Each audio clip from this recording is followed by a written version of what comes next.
Hello, everybody. It's your old friends at Nerds of Us, and welcome back to the latest episode of the Best of All Worlds podcast. Jared, this is episode 39 of this podcast. What a time Almost, to do. almost as old as me. Almost as old as you. What are you talking about? You're at least 36. Anyway, so we're back on our bullshit with the next generation for a welcome change. We've been all around the houses galaxy wise, and we're going back to our wheelhouse here with the next generation, but for very obvious reasons.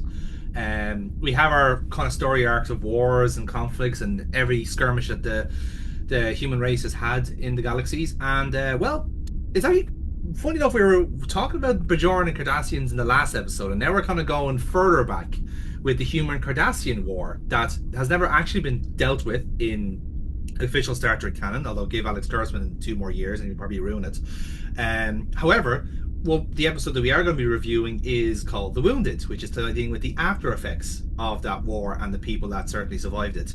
And for me, I know we've talked about this when we get to kind of season 3, season 4 of Next Generation, Jerry. But for me, this is when this show is in its absolute stride, in its prime. Absolutely. And an episode as good as this, and I'm a big advocate for this episode in particular.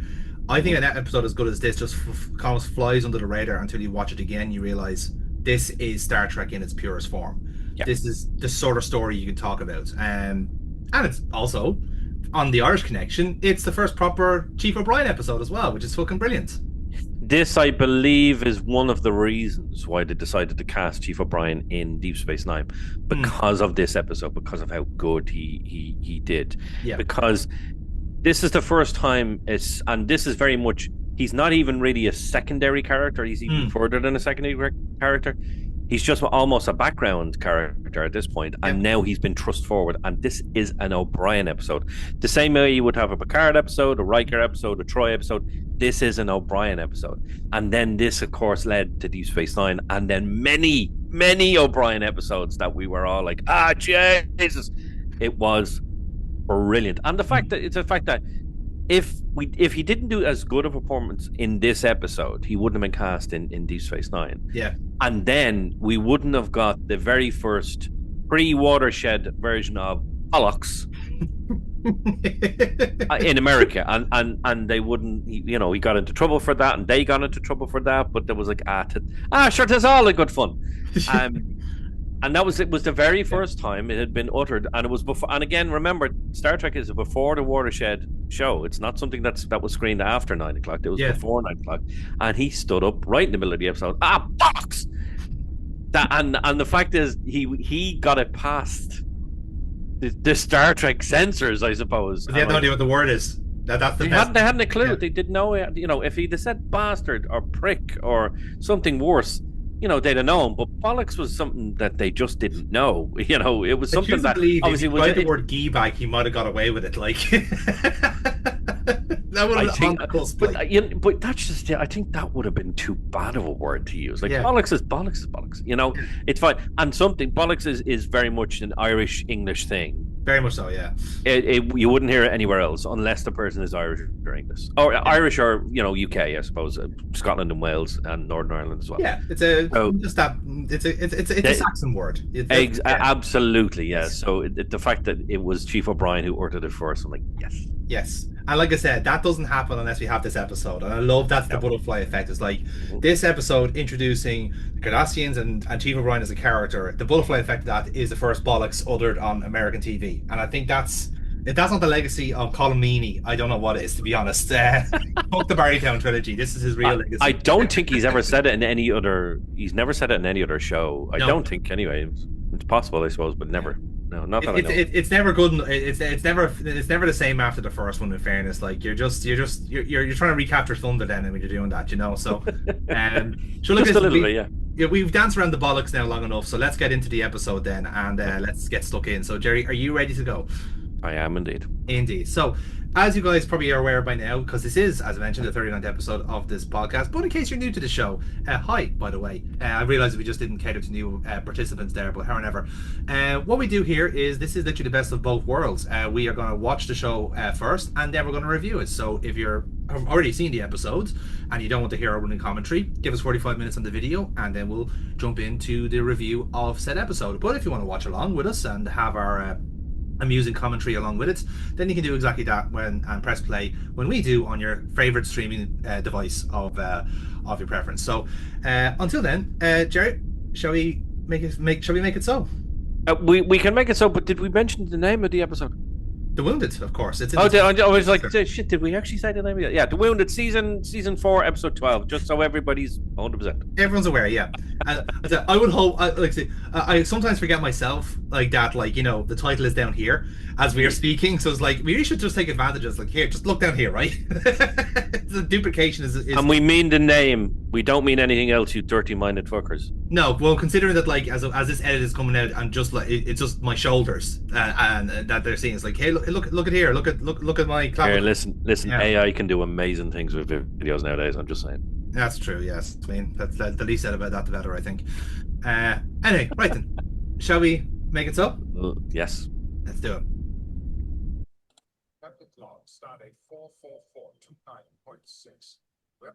And immediately I'm home. I hear Father's voice upon the Enterprise. As you can see, I've grown my hair out to fit in for this episode. So, No, absolutely. when we're doing the next episode, I'll go full bald again and purse the fingers.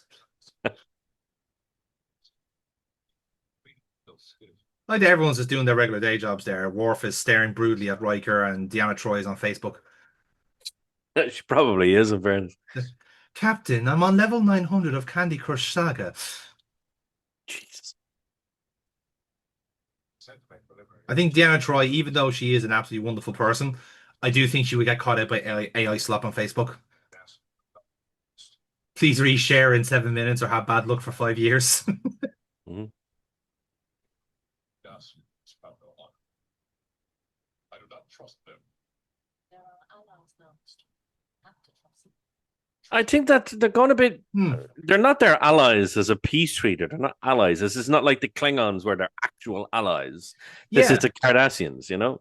it's quite evident from this episode that they haven't quite established where they're with the Cardassians at the moment. Like as you said, calling them allies is a bit of a stretch too far, Yeah, especially considering in the next episode is the Ensign Row episode where they yeah, established, oh yeah, they're an occupying force, so they're not exactly. allies. Yeah, But the thing is, they don't even agree on the treaty border for yeah, another 3 seasons. very true. Yeah, And I'm like, Jesus. yeah. Now, in fairness, I'm looking at what she's eating there and what he's eating there. I'm like, what in the name of Jesus is that? Yeah. I think this is always going to happen, isn't it? Like, it's like you have a very Japanese woman and then a very Irish man trying to, like, Yeah. combine cuisines. It's like, and obviously the spice bag has not made it to the 24th century. So, No, it's long gone. long The gone. thing, what pissed me off about this episode, and it just happened there, he said, "Oh, so no oatmeal and no corned beef and eggs for fucking breakfast? Would you fuck off?" Yeah. I'm like, some fucking crazy American Yeah. did the research on for this episode and went, "Oh, should they love corned beef in Ireland? I'm sure they have that for breakfast." Oh, But Chief O'Brien's on a high protein breakfast, you know. I guarantee you, Calamini's reading the script, going, "What is this shit?" Mm. Is a kind of weird, like, maybe it's weird, like, in 24th century Ireland accidentally gentrified itself and now Yeah. everything is upside down. Like, everyone just has Weetabix for dinner instead. I don't fucking know. Fucking weird. Yeah. Although, again, the one thing I liked from this dialogue was that, like, Keiko was genuinely upset that, like, Mrs. O'Brien handles real meat. It's like that's actually a little bit of cultural thing. That's like that. Yeah, Like, by the 21st century, that is weird. Like, we exactly. wouldn't be handling real meat. Now, I'll actually love this bit Mm. because you see this ship for the first. This is the first time we see this in Star Trek, I believe. Yes. We've seen it already, obviously, in other shows, but it's the first time we've seen it in Star Trek. Yeah. One of my favorite fucking ships, my favorite designs. Love it. Yes, the first time we see a proper Galore class, as it were. Mhm. What will be then known as the Galore class.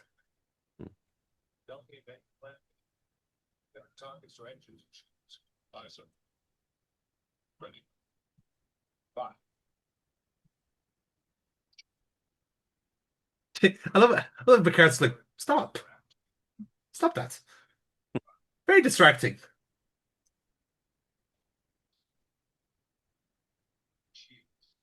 The Cardassian ship is standing down, sir. Hell no. Frequency open. This is Captain Jean-Luc Picard, Federation Starship Enterprise. I am Golfa Sets, the Cardassian ship, Traeger. Cardassians, by way of the PlayStation 1, by the way.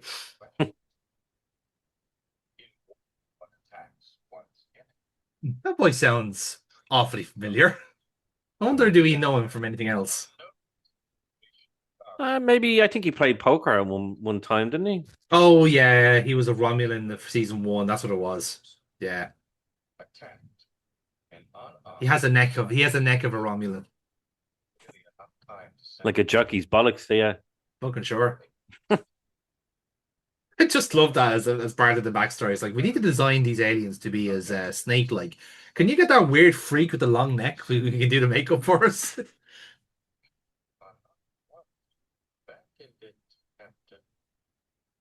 Talk to my superiors, find out what's behind this. Give me 1 hour. The alternative is for us to continue firing. Such a contest, you would be at a disadvantage. You see, my ship is fancier. Yours is not. You, sir, are wearing a jockstrap on your face. Oh.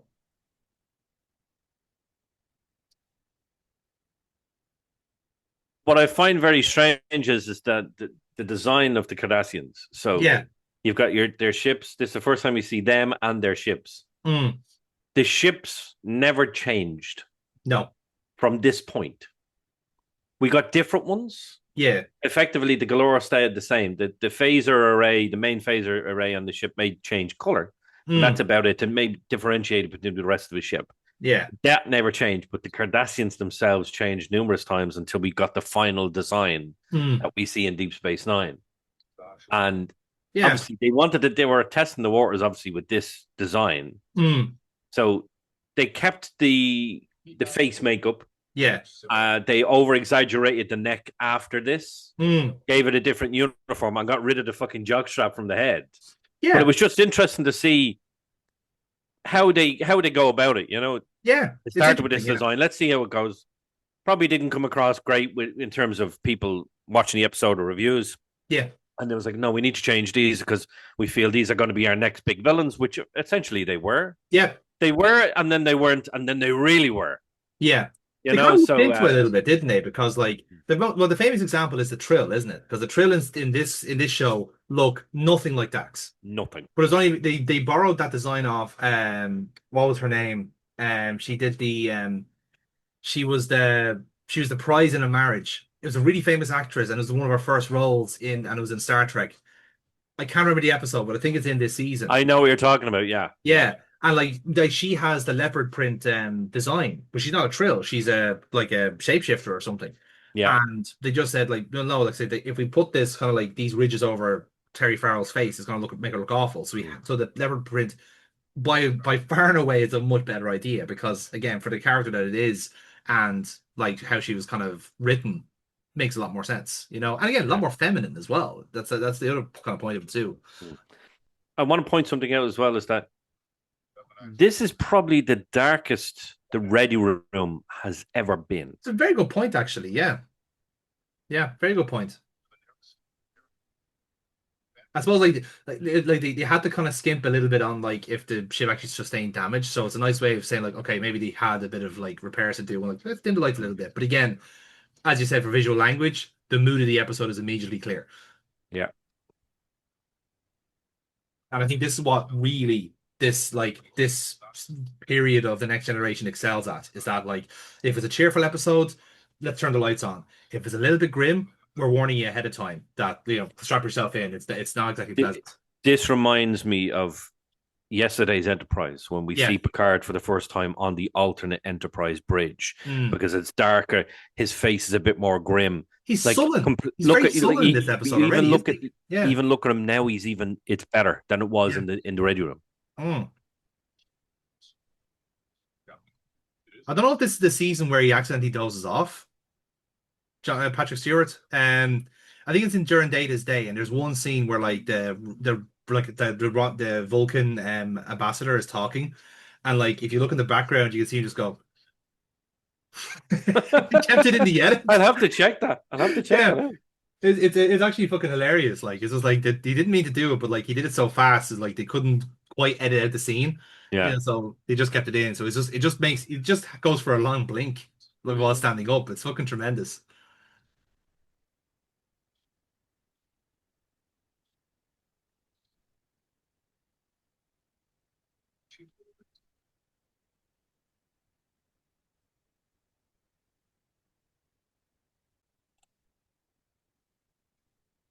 I think that's a textbook definition of a slapped arse, isn't it? Oh, you better believe it. You better believe it. And of course, this is the first time we see the uniform. So obviously, they did take inspiration from this episode for the subsequent Mm, like final draft of the uniform, I suppose. But this uniform is very blocky. mm. It's horrible color. It's a brown. Yeah, Whereas I love the eventual actual uniform that the Kardashians have. I think it's fantastic. yeah, it's weird. It's they're trying to impose a shape on you as well. Like Mm, it's kind of seemed like, as you said, they weren't really kind of sure what, ironic enough, what shape the Cardassians were going to take. yeah, But like it seemed like they were kind of trying to do a quick way of making them look more cubic. Like yeah. they have like an almost like an endoskeleton as opposed to an exoskeleton. Mm. Which But is the fair one thing enough. I'll say is, I think Gul Set, who would obviously the actor would go on to do bigger and better things. Yes. I think this is the one and only time we see facial hair on a Cardassian. Yeah, I was gonna mention that as well. I was like, I actually kind of like the handlebars. Like it adds a little bit of character. Like, Mm, and it's kind of a shame you don't see it from any others. Now again, like Cardassia is a military state, so I can imagine that there's a no beards law like mm, at some point in their history, and maybe just like for a couple of years they relax the law before they start clamping down again. But even like their skin looks quite irritated almost. It's like there is a definite like the skin color or they pick the tone is quite good. Like I actually quite like this Cardassian design. But mm. I'd say that's like an extra hour in the makeup chair just to get that amount of detail, you know? Yeah, definitely.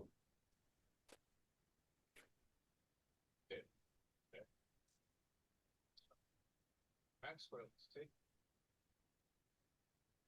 Captain Maxwell would never be that's no speculation. Fine, that's facts. Mr. Ryan, what the Captain McCall? One thing that really comes up in this episode that I am going to talk about in the review is the powerhouse of Patrick Stewart in this episode. Mm. Like again, this is one of those episodes that I kind of want to like show to the writers of New Trek and go, this is how you write captains. Mm. This is what the Star Trek is meant to be.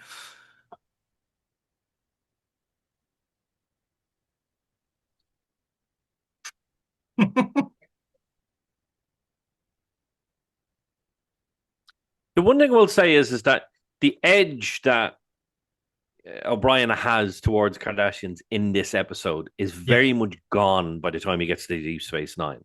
yeah. You know, he will still make the odd comment, but it's never really a malicious thing. Mm. You know, he's still kind of almost he does treat them with respect. Yeah. Obviously because of this episode. Mm. But I'm like, nobody loses that type of edge that quickly. And No, I'm that's like, true. Yeah.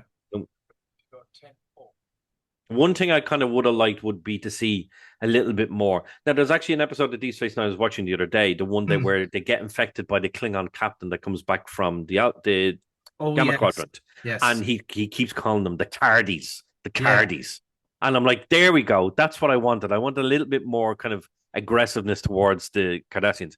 Then, of Mm. course, there's the episode where he gets arrested and he gets, he's convicted of Mm. a crime against Cardassia, and he's got that bite then again. Mm. But very much doesn't. It's gone after that. And even when he goes up against Garrick in that episode, in season 5, Yeah. season 5, he doesn't really have the maliciousness that he would have against Cardassians that he does here. Yeah. And it's that one cruel human quirk of personal growth that just holds us back, you know? So there Ugh, we move on. ugh. Our past fucking trauma.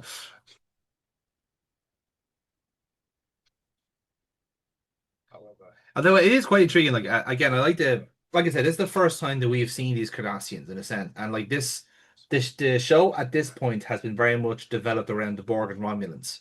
Yes. Now suddenly you've got this third person, and like what I love about it as well is that the people around the scene, the likes of Worf and Riker here, they're carrying the emotive, the significance of it in the background because like not to say that like then like Chief O'Brien is alone in saying that he lived through this Cardassian war, but he had kind of direct influence with it in a sense. Whereas these ones are like, Yeah. we don't know if Riker served, we don't know if obviously Worf didn't, and Patrick Stewart, or sure, should I say Captain Picard even, would have had at least something on the Stargazer, if I'm not mistaken.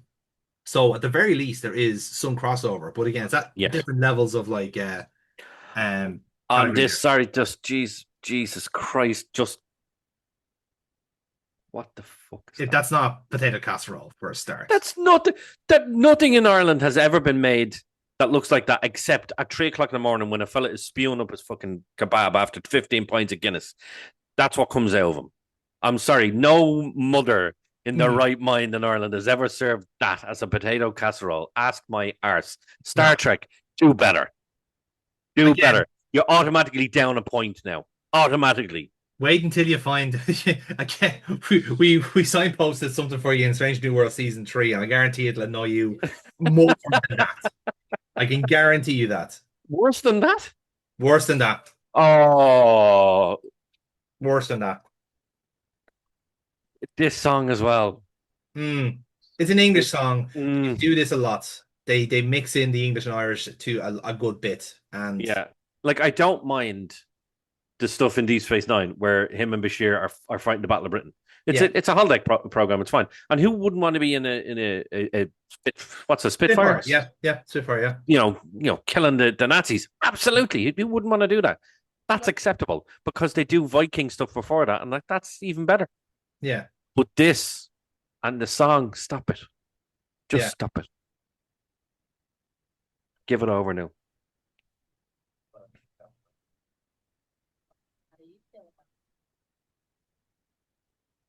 Again, you can kind of put that down to the writing as well because I'm not too sure. Is Robert Maxwell meant to be an Irish character as well? Because there's a lot of like the whole crew that they name drop are all got Irish names. So I'm thinking, are they meant to be like I'd Ireland imagine UK type crew maybe, or what's the crack like? I would imagine Maxwell though is more of a Irish American. Yeah, that's what I would have thought. Yeah. Yeah, definitely. Although a lot of Irish Americans just say they're Irish. I'm like, no, you were born in America means you're American. Yes, he'd be the type of Irish American that's really sad about Ireland's multiculturalism, even though he's never been to Ireland. Dublin has fallen. You don't even know where Dublin is. You think it's an hour drive away from Manchester? Fuck you. Technically is. Yeah, I know it is. Yeah, but across the fucking sea is a different story. See, we have a ship. Intercept Phoenix before it's too late. If you will give us the transponder frequency, or are you going to stand there while our ship is destroyed, Captain? Sorry, Go. We have a rule on this bridge of no emotional manipulation of the captain. We had an incident last year, and the year before that, and the year before that. No, Captain.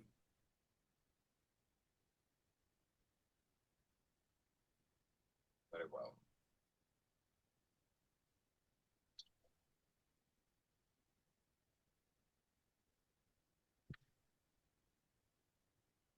Let's go.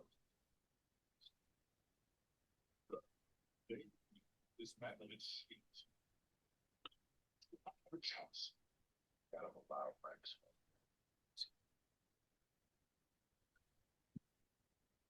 Now. Yes, Captain.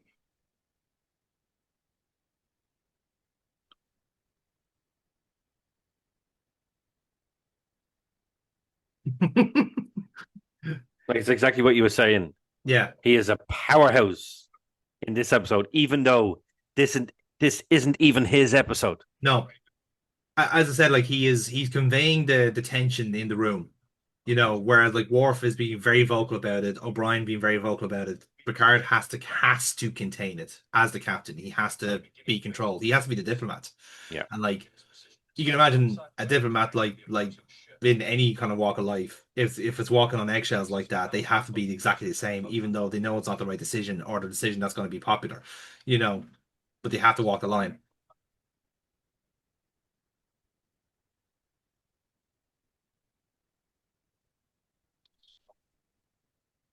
He sunk our Scrabble ship.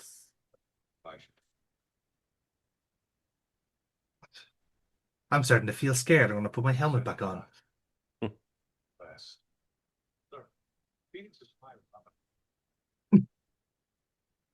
Damn, Phoenix got hands.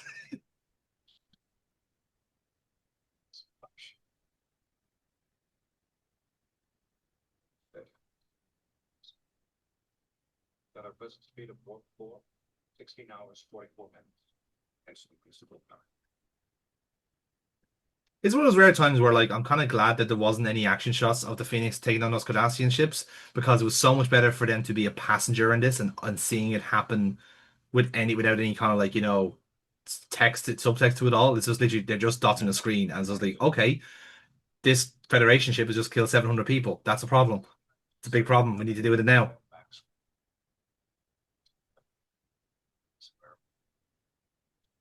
I count myself lucky, sir. I've served for 2 finest captains and staff. I'll make two of that.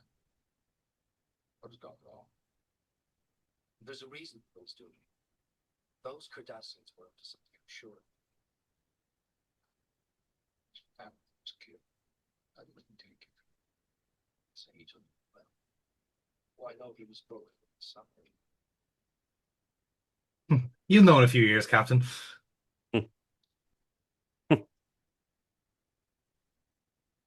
He seems like, do you know what? Robert Maxwell or Ben Maxwell even seems like the kind of guy who's like the lad in the sauna.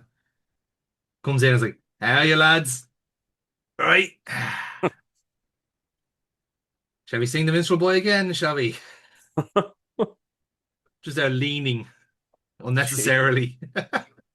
Jesus Christ. I basically just think he's Todd Unctious in Starfleet form. That's what I think he is. There we are now. The lads.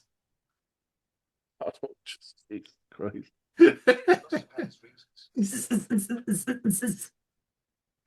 Part of Ted reference for people who didn't get that. Yes.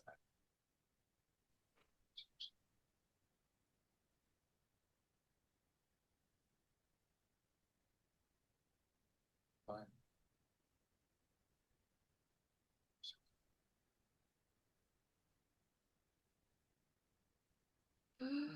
Off. I will be gushing about the writing in this episode, by the way, and it's for lines like that. Like, like every now and then they'll do this in an episode where they summarize the plot in a sentence, and it's not for the audience's sake. It's for directly just for that character to take that line in and go, you know, you're a fault, or you're not even a fault, but like the toxicity's coming from you, and as I said, like you're not the only one that has to move on from the war. The other side has to move on as well. Yeah, exactly. Now, I'm looking here. This again is another. They have changed Kanar. So they're calling it Kanar here, but they've changed Kanar so many times. Yeah. There's so many different consistencies, colors, and tastes. And apparently the final product that Damar always drank was like syrup, and it was horrible, apparently. Very gloopy black stuff, as I remember, isn't it? Yeah. Horrible.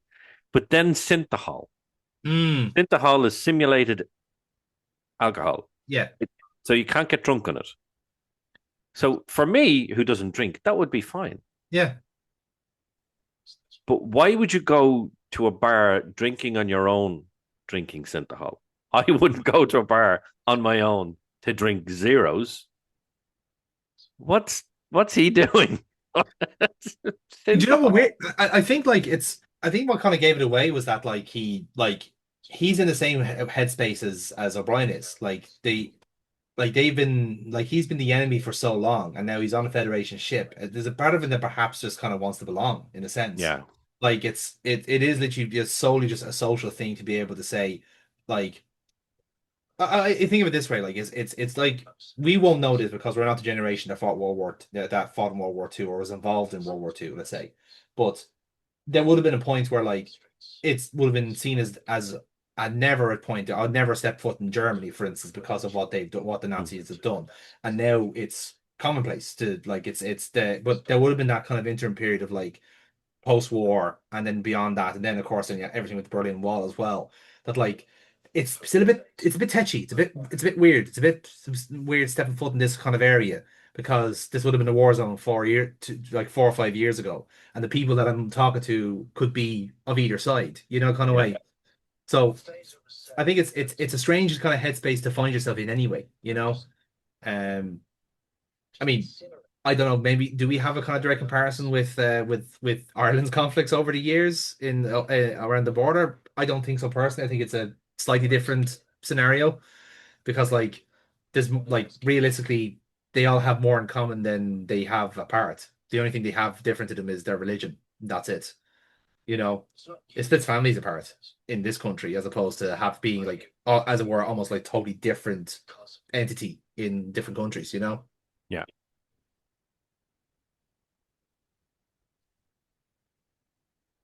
Again, that's also a phenomenally well written line. Mm. Bennett, he was found at a computer station on Deck 35, attempting to access information on our weapon systems. A lie, Golbasset. I was studying the terminal interface systems. They're more efficient than ours. I have no idea what was in the files. Business did you have going near one of their computers? Golbasset, and nothing. There was no harm done. Go to your quarters. You're confined there for the duration of this expedition. As you wish. Sir. Mr. Wolf, please accompany. It's so well done. Yeah. Even the look he gives him there, I'm like, I got caught. Shit, sorry. Yeah. That's essentially what it was like. You're punishing me. Was like, but you ordered me to do this. Hmm. No.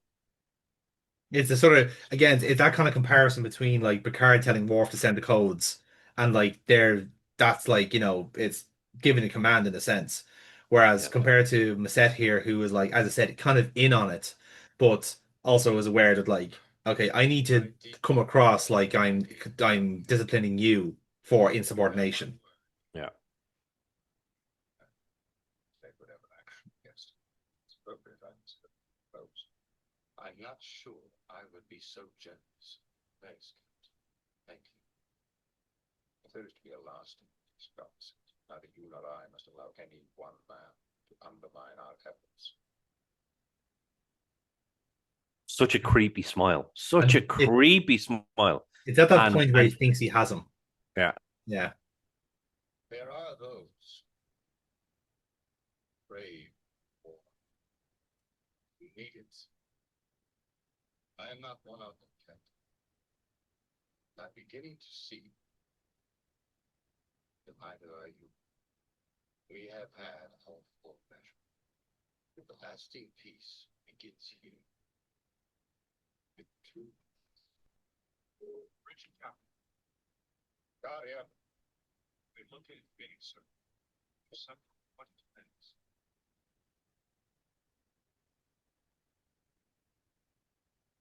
Again, it is also that kind of like that it's that kind of existential question is the fact that like so when you've had like a cooling off period from a conflict like this, at which point do you trust the other side? Like how much separation do you require before you can start like, making friends or allies? Yeah. Now, obviously, that's the very first time we see a Nebula class in Yes.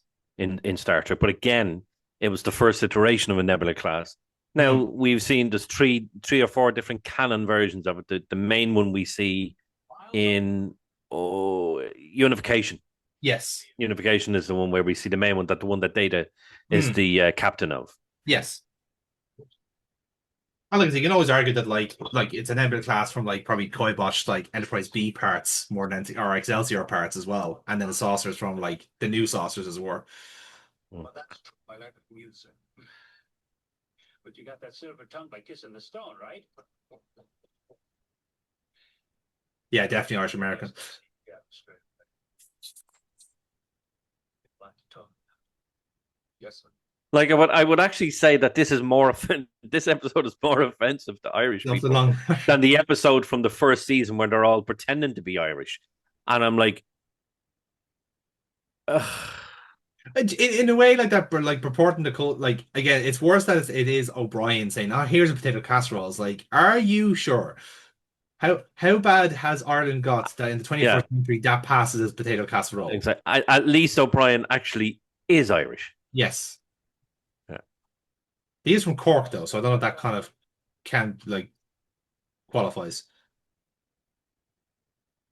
Uh, Yeah. I suppose in space it's also all the one. uh, I mean, the only other like proper Irish character in Star Trek was your man Riley from the original series, and I think he was from the Quiet Man as opposed to actual fucking Ireland. So I can go in, Kathleen. Shut up, Riley. You fucking.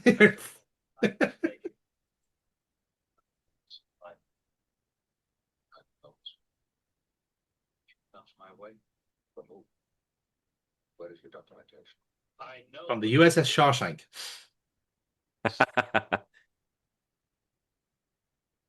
No good reason for a science station in the Quayar system. It's a strategic site for a military transport station. A jumping off point into 3 Federation sectors. They're running supply ships back and forth, and nobody's going to tell me it's for scientific research. But whatever circumstances, why didn't you notify staff? Wait 6 months while bureaucrats sit around reading reports trying to figure out what to do. How dare you take my shirt pull? I do the shirt pull. You bitch. Picard. You know what it's like to be under fire. What fire? Lives were at stake. Whose lives? We had to act now. Why? He must hear. The bureaucrat's office would have killed him 700. You have taken us to the brink of war. I have prevented war. Or at the very least delayed it a good long time. You get them breathing with time to regroup. So all alone decided to dispose of. In case anyone thinks this sounds very familiar, yes, this is American foreign policy for the last 50 years. That's why it sounds familiar.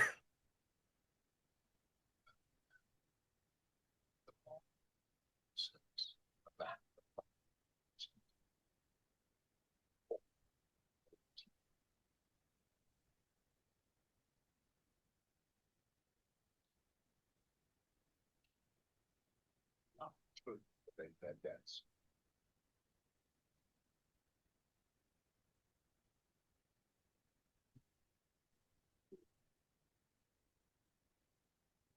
History will look at you and say, this man was a fool.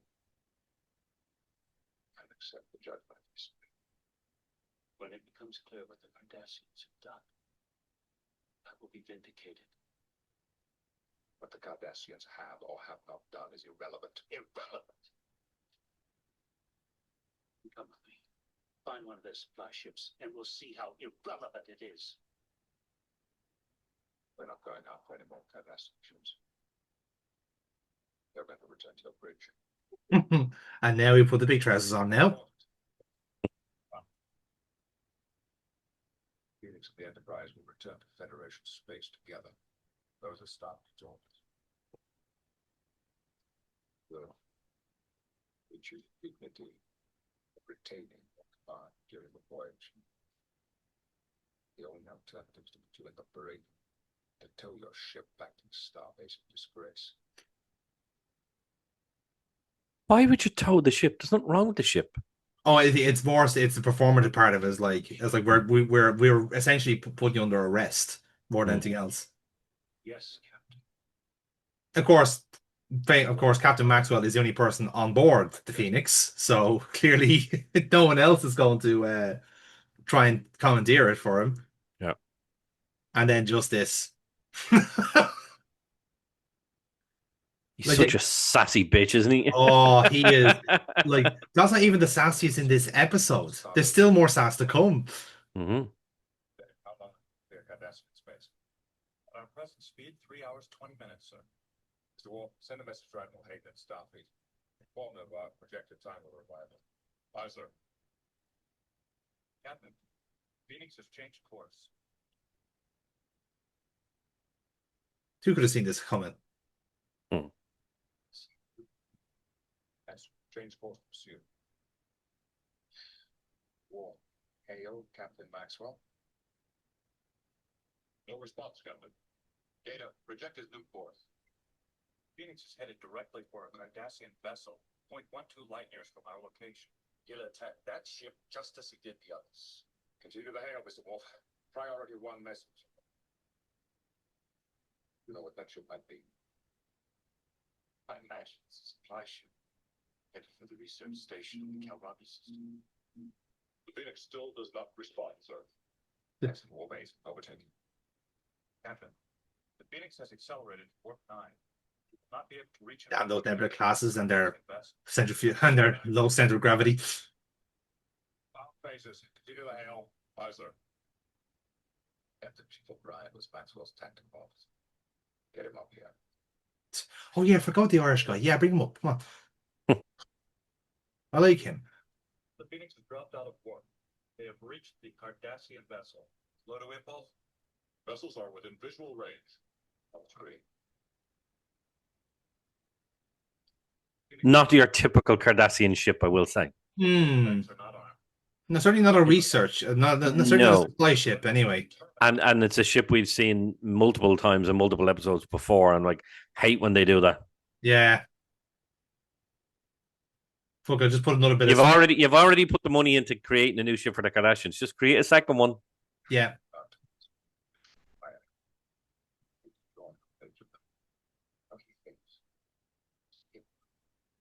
Nice, sir. Captain Maxwell is hailing us on screen. All right, Picard. You need proof? You got it now. Captain Maxwell, you will disobey the direct order. Board the ship. Apparently, Maxwell is not a fan of his own bridge. He tends to Yeah. base of operations in his ready room. You transport yourself aboard the Enterprise. Picard, don't board that ship. Some captains might be like that. I'll destroy it. Mm.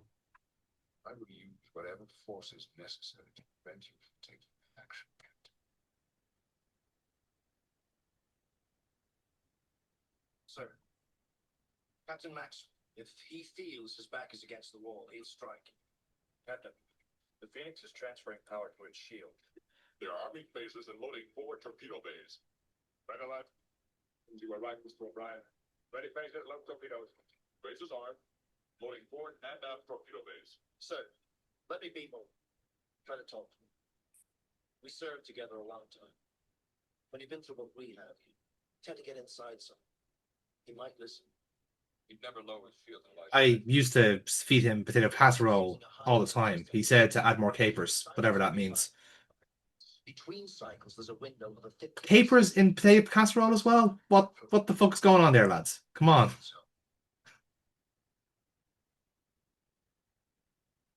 In future Star Trek, have an Irish person on staff so that these errors don't happen again. Exactly. You could like instead of potato casserole, you could have the Vietnamese food. Yes. From outside the pub. Yes. A good old-fashioned Irish curry.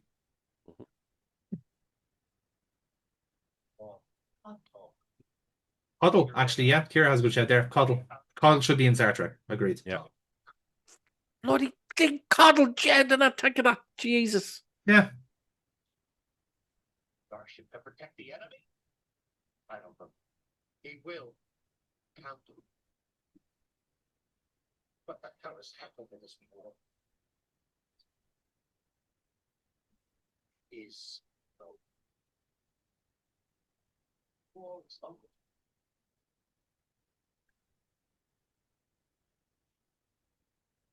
Cardassians live to make war.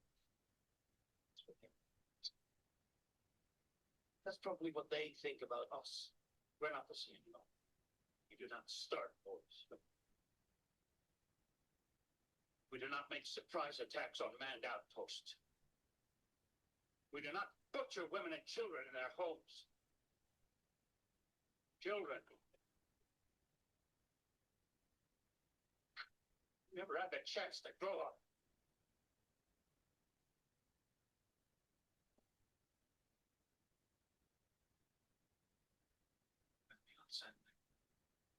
So what they did. I was drunk at the time, Captain. I had shown the Cardassians. I found 20 quid and I drank it. I was showing the Cardassians what stout is, and they showed me Canar, and it was a long night. Stop it. Stop. Cool on your fire, the mountain lake. Yes, sir.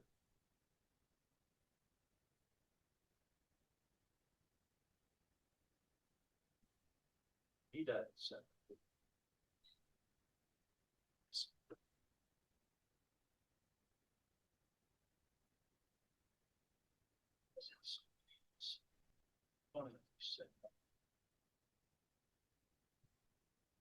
Love the boys, the wall, scarlet, the rights of death.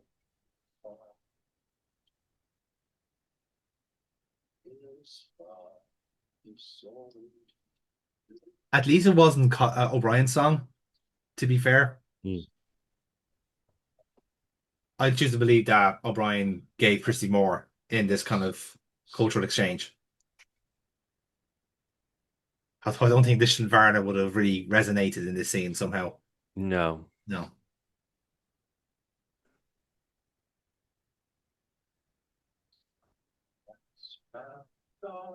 One faithful heart friend.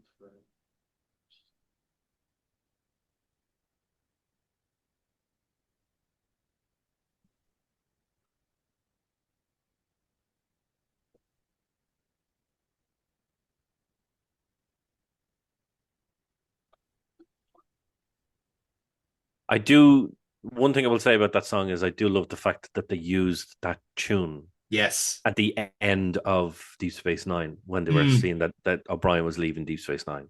Yeah. And I'm like, that's such a callback. It's such a great one. It's the full circle moment, like because as I said, it was a nice little acknowledgement that this episode makes the character, and as I said, this episode takes him to Deep Space Nine. Ultimately, that's his journey. Yeah. Is is I won't say redemption, but more as kind of like his progression from like being someone who had been so hostile to Cardassians to actively working with their technology and with their people. Like it's well, not all their people, but you know what I mean. At least one person counts as people, right? Yeah. And now we come to the Oh, yeah. capital of SAS.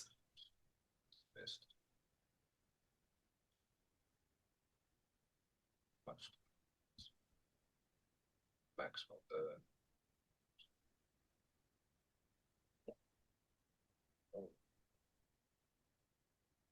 twice. Federation's highest citation of courage. Is that the Kirk badge or is that Sulu? I can't remember. Isn't that one? Is that it? Doesn't It's their one name of attached to them. that? Yeah, there's Yeah. one of them. Yeah. Or is it a Spock? I can't remember now. Not the Spock, no. No. Welcome to you. I want great. Here, Galveston. Maxwell was right. No ship went on to carry scientific equipment building. Research station in arm's reach of Federation centers. Cargo fleets run over. It's like it reminds me like those two clearly Russian spies who went to Salisbury to look at their nice churches. It's like we are a big fan of churches and church steeples.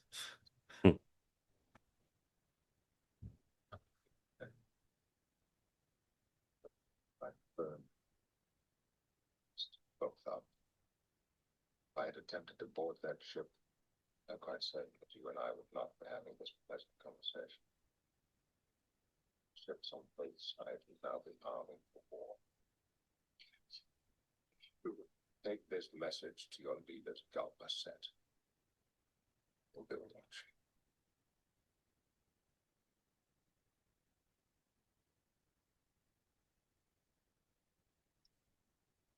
Boom!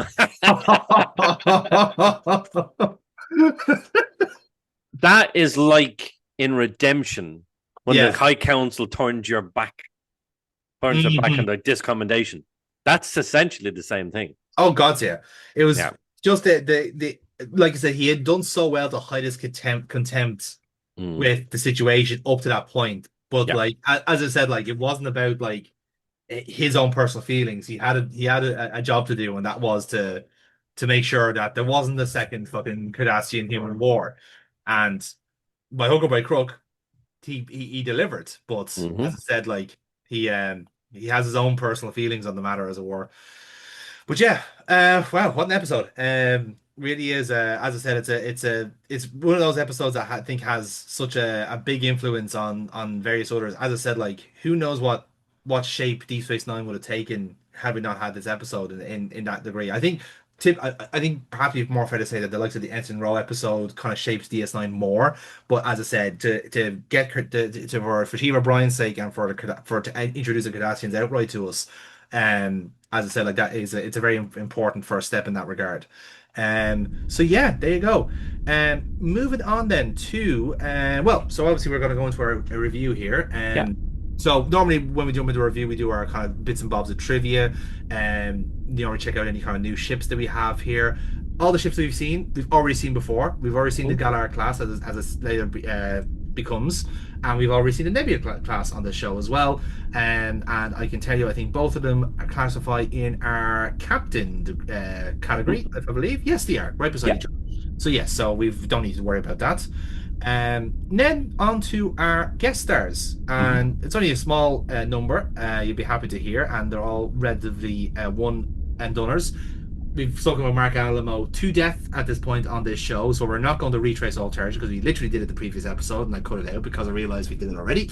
So let's not do that again.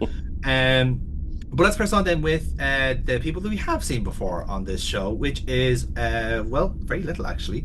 We'll start off with John Hancock, though, who played Vice Admiral Hayden at the start of the episode. And this is actually not the first time he's played the character. He was actually in the season previously in the episode The Defector.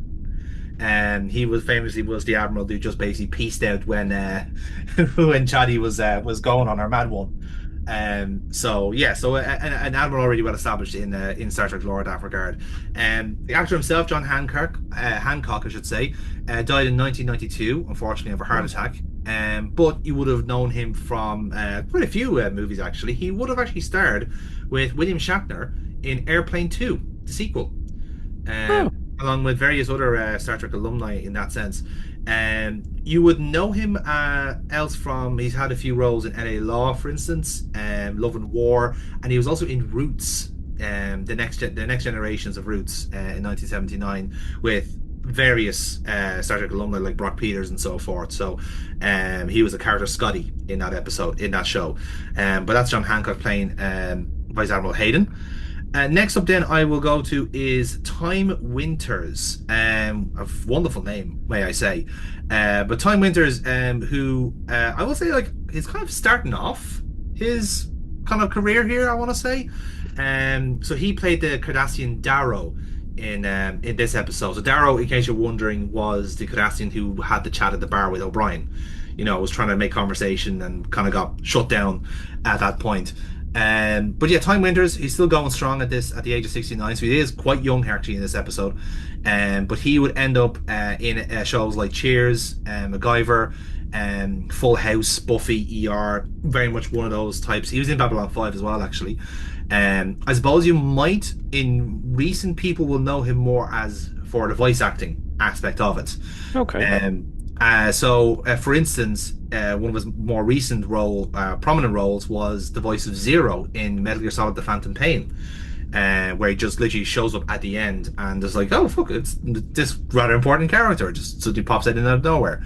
But yes, he makes a lot of voice acting roles. He was in Love, Death and Robots, by the way, as Deacon, just so as a kind of example of that. But he's also in General Hospital recently and Red Wave Manor. So he's kind of popped in a few times as well. Very much a kind of a mixture of like day actor and then voice actor du jour as well. So there you go. Next up then is Marco Rodriguez. and he played the Cardassian Tele, who was the Cardassian who got told off for spying, essentially. Now, exciting enough, he is the only one of our group here who has been in Star Trek before. So, can you tell me how many times he's appeared on the show?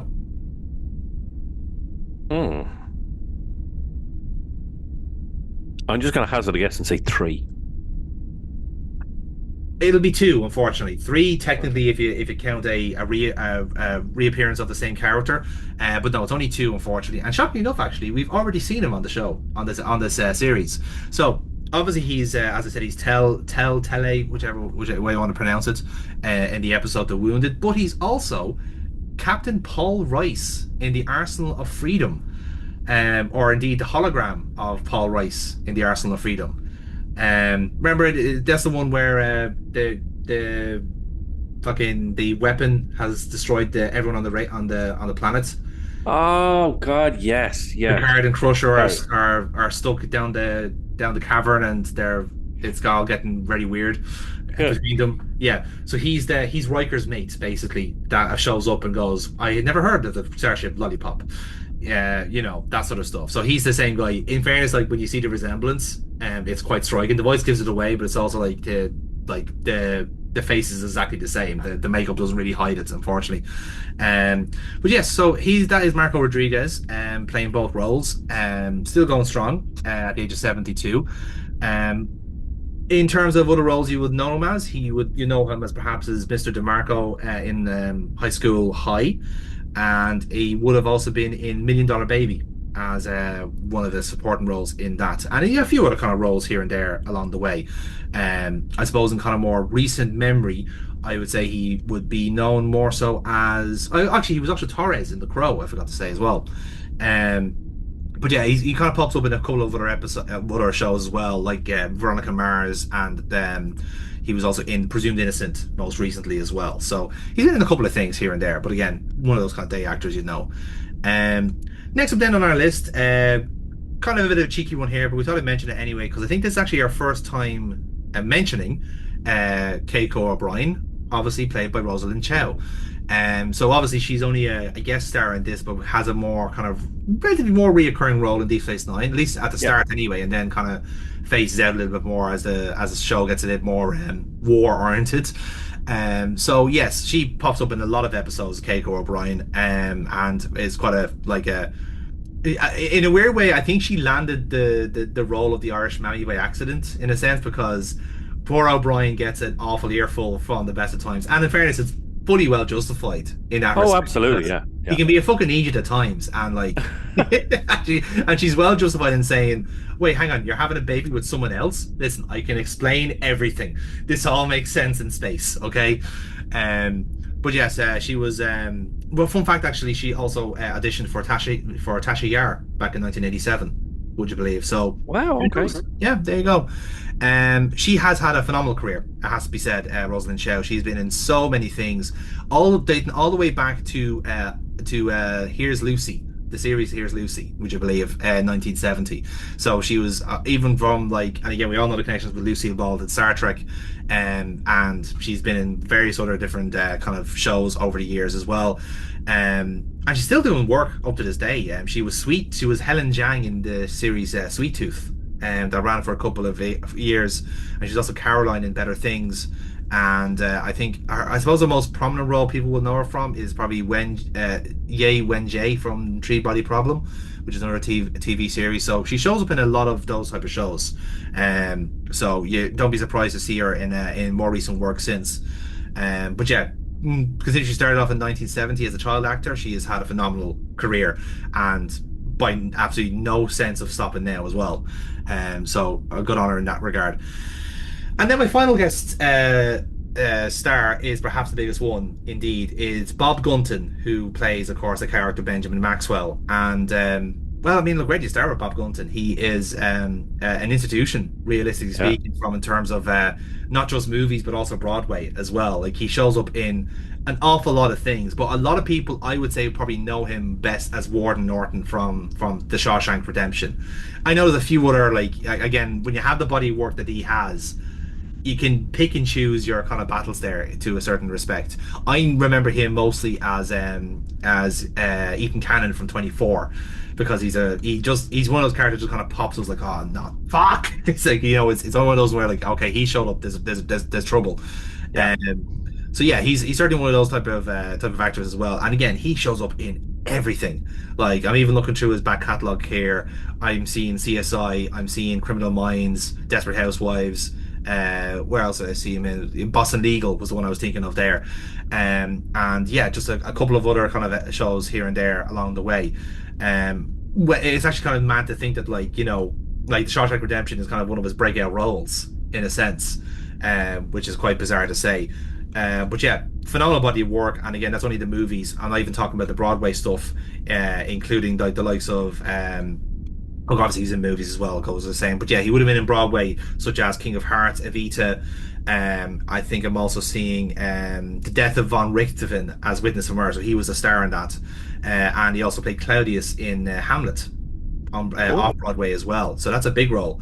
I think he did get a Tony nomination, if I'm not seeing here, for playing for being in Sweeney Todd, the Demon Barber of Fleet Street. I think he played the title role in that. So back in 1990. So yeah, absolutely phenomenal body of work, both on stage and behind camera. So you can't say fairer than that. The Benjamin Maxwell character is interesting though, because I had a little dabble there in the kind of debated canon, because you'd imagine with like how the kind of lore developed up to that point, that you'd think that Captain Maxwell would have been given a reprieve, considering that with what happens in the Dominion War, and that he would have been kind of proven right to a certain degree. But yeah, no, apparently, I'm just checking here. So he was court-martialed after the events of this episode in some of the various novels. But in about 15 years after this, he is noted as just being a maintenance engineer on a private space station. That's in one of the DS9 episodes. So they mentioned him just offhand, and yeah, he is just basically an engineer. Like he's a lowly, not even a crew member. Like he's a maintenance engineer. He's just a guy in a butter suit. Yeah, which is insane.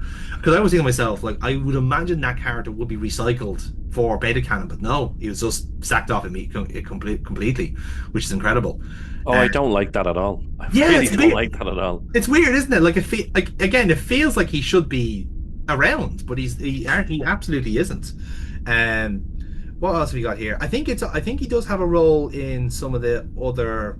Yeah, so I think he shows up in a lot of the kind of weird apocrypha, like the role playing game, for instance. So him and like Edward Jellicoe have history and stuff like that. But again, it's all like for stuff like that, it's just thrown. Here's some names we know of from the show, and go from there. But yeah, I think yeah, so that's basically all you see from him there, unfortunately. So anyway, so that's all of our guest stars. So now we get to the meaty bit, the review of the episodes. So as you've seen up on screen here, we review every episode from category to category and try and find the best ever episode of Star Trek using this kind of scoring system. So let's start off with the plot, and what a plot it is. Essentially, first time we see Cardassians, we have an old enemy trying to kind of break bread to a certain degree, but then we seem to have an aggressor inside the Federation, from an actual captain no less as well. Yeah. And all this talk about preemptive strikes, and then those people who were in the Cardassian War have to move on. It's a busy enough episode, to be fair. This isn't like an ABC story. This is one where like it's all eggs into the A basket, and I think overall I think it's a solid enough plot for a TNG episode. Yeah. I don't know if it's a 10 though. That's the thing. I think it's one of those ones, as you said, it's a speculative effort in terms of like a new alien race, and then a new kind of like, bringing forward a kind of a reserve, as it were, a reserve character, and giving him some personality in Chief O'Brien. Now, it marks very well in other categories, but in terms of an opening serve, I think it's between an 8 or a 9 for me. What do you think, Jerry? I would go the same. It's a good plot. It makes you look at. It is one of those episodes where, humans are supposed to be this enlightened race now, and they're supposed to be all goody two shoes, but you put somebody in a difficult situation, and the likes of PTSD still happen, and we see that further down the line as well, especially in Deep Space Nine, where a lot of that happens. And that's why they have counselors still. It might be this, as I said, this like enlightened race. We've moved beyond what we were, Hmm. but everyone still has a brain, and that brain can be damaged, and that's clearly what's happened to Maxwell. Is that Yeah. he is suffering from a form of PTSD, the fact that he lost his whole family in the Cardassian War, and he never really got over it. But Hmm. the thing is, even though he is suffering from like that, at the end of the day, he is kind of proven right. But Yeah. we're not they're not 100% sure, but Picard is, he's nearly there. He's 90 odd percent sure. Like, yeah, they were carrying weapons. They're doing something they're not Yeah. supposed to be doing, and that's why he gave the warning to Gun Masset. So in terms of plot, I would, yeah, I wouldn't go with 10, but I'd definitely go with 9. Let's go with 9 then. Yeah, I think as I said, like it's one of those episodes where like as a mid-season episode of Star Trek of Next Generation, this is a strong entry. Yeah. And again, this is where like they're at the height of their form in a sense. They're making the best episodes here at this point in time, and this is just another one of them. And that sounds very flippant, but like but as I said, when their quality is that good, it speaks volumes really. Let's move on then to the setting. Again, always with the Next Generation, like they make good with what they had, and I have a couple of points here, Jerry. Maybe you have a couple as well. Yeah. Lighting was certainly one that caught my eye. Oh yeah. Start kind of just a bit of a kind of a kind of indicator of where we're going with this. I also picked up on the 10 forward scene, and maybe you kind of had something similar as well. This positioning of both Chief O'Brien and the Cardassian when they're talking to each other, they're so distant. Yeah. Starting off, and it's like so awkward, and then eventually they do kind of coming together, and the camera closes in. I thought that was really well done. Yeah. And it's like again, it's that use of visual language. There's a lost art in stage direction like that, especially in New Trek, that they just need to do that little bit of subtlety, a little bit of nuance, and like trust your audience to pick up on this sort of thing, because you're like us, and sometimes you put the critical hat on and you see this sort of stuff properly rather than just kind of absorbing it subconsciously. But that was really well done. I think they kind of skimped though on a few categories still. Personally, what did you think, Jerry? When it comes to this episode, exactly what you said there, it is very much a skimping on certain things. They wanted to reuse the sets that they had. They didn't want to have to create new sets and stuff like that. Even when you look at, Maxwell's kind of, I suppose, would be his ready room or command center or whatever. Yeah, the Phoenix was the biggest issue there. Really, yeah, it's very much like that's just somebody's bleeding quarters from the Enterprise, and they've just altered it a little bit. So yes, they did cheap out a little bit on that, but it's not always about having new sets and things like that. It's about how you use those sets to your advantage. You look at the ready room scene, especially in that one we picked up on at the start there, where it was quite dark. It also gave Picard a very gaunt, haggard look, but also like almost like a determined look as well. Yeah. That was very good. Yes, the bit where in 10 forward where they were further apart, and then eventually the camera brings them closer and they move closer together. That was very, very well done. It's not going to be a high scoring category, but I wouldn't go too low either, because this is the thing about the Next Generation, is that they had a certain budget. Once they went over that budget, they had to reuse what they had. So I would go 6 to a 7. Yeah, let's go with 7, I think. Yeah, because I was flickering 7 or 8, so I think that balances out quite well. So yeah, I think 7 is fair. As I said, I think if there was a little bit of effort, really something for me I'd like to have seen was actually, do you know what, in Voyager when you have the Equinox 2 two-parter, and I think what really sells that is you see the counterparts on the Equinox with Voyager, and all of them kind of mingling, and suddenly they just don't. And what really sells that is the fact that like Captain Ransom is written very similar to Captain Maxwell for me. That there is a bit of like he is a one-track mind that's clearly damaged. But the difference between the Phoenix and the Equinox for me is that you see how the rest of the crew reacts on the Equinox, because you're seeing their part of the story as well. They're also working through the same stuff, going like, I don't know if I'm actually comfortable doing this type of thing. What is there a first officer on the Phoenix? Is there a skeleton crew? That it's just that little bit light on details, and again, that's obviously covered time. I'm not sure. So it would have been nice to see something like that, let's say. So yeah, but either way, I think, as I said, they make very well what they had in that regard. Next up then is writing, and I am pushing for full marks here personally. I don't. You don't need to push. It's full marks. It's full marks. Yeah, it is full marks. when you look at the catalog of Next Generation episodes before this episode, Yeah. there's some really, really good, really, really well written episodes. Pointing, case in point is Best of Both Worlds, which is only a few episodes before this. Yes. And then, of course, we've got what was the episode after Best of Both Worlds? We've reviewed it. Picard Goes to Earth. Family. Yeah. Another amazingly well written episode. And so it's clear to me that from this series onwards, the writing, now not every episode, ghosts and shit like that aside, Jesus, we will never review that episode. I'm saying it now, never. That's an April Fool's episode, if anything. That's But you look at this season, especially from this season onwards, and the writing just it just goes. It goes to all new heights. Really, really, really does. Now, I don't really want to say it like this, but it's the only way I can say it is that this would have been the first season without Gene Roddenberry. Yes, that's true. And I'm like, so clearly the writing was different because he would have had final say in what was happening in everything Star Trek before this. The first 3 seasons were all him, and that's not to say those 3 seasons weren't good, because they were good. Yeah, there were some really fantastic episodes in that, but this was the first season without Gene Roddenberry, so the writers, the directors, producers got to kind of have a little bit more freedom, I suppose, with what they were doing. And we were presented with this, and it was just fantastic. It absolutely gets 10 out of 10 for the writing, because it was just amazing. The writers were on their A game when it came to this episode, 100%. Yeah, I'm glad you mentioned kind of Roddenberry in that regard, because I think this is a good example of an episode that can kind of release the kind of tension a little bit and makes more relatable writing. Because I think Roddenberry's kind of big conceit in terms of producing Star Trek was that there is no interpersonal conflicts. Everyone gets along. Everyone's right. Everyone's all this sort of stuff. And while I understand, I think everyone appreciates the whole overall message of what he wants to do there. The problem is that as a writer, that makes everything exceedingly difficult. Like I can't, like, this is no comparison to the stuff I'm doing in a sense, but like if I'm writing like characters for, let's say, our wrestling RPG, for example, and everyone gets along, then there's no story.